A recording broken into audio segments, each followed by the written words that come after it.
woken up by a call from Richard, informing him they would have to do the presentation the next day. Gary wasn't happy to hear that later, since they were supposed to have 6 weeks to finish the project and some things weren't tested yet, but they had no other choice to accept if they didn't want trouble. The next night, they took their machine to a big warehouse, where they were joined by Arthur, from the Department of Correction, who had brought a bunch of cops and a criminal with them. They wanted Tom to use the machine on that criminal Anthony, to see if he was truly innocent or not. If it worked, no criminal would have to consent. Using the machine would become mandatory in trials. This enraged Tom and Gary, but they couldn't leave. Richard reminded them that they already took these people's money, so disobeying would get them in trouble.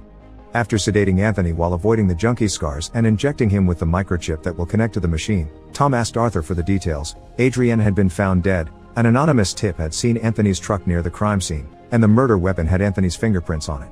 With this information in mind, Tom connected to Anthony's mind, and everything he saw appeared on the computer screen. He showed up at the starter area first and asked Minnie to show him the night of the murder. Anthony was in his truck, looking at a text from Adrienne saying they were over before getting out and hitting the front door of her house.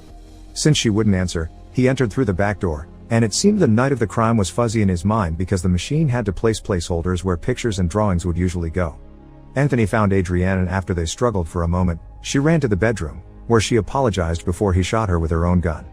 Afterward, Anthony ran to the bathroom to take some pills and call his dad while Tom asked Minnie to analyze the memory. The chances of being real were 95%, which was a pretty solid number.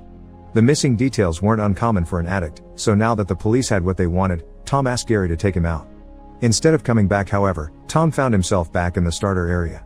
Gary couldn't take him out no matter what keys he pressed, so Tom asked Minnie to self-destruct.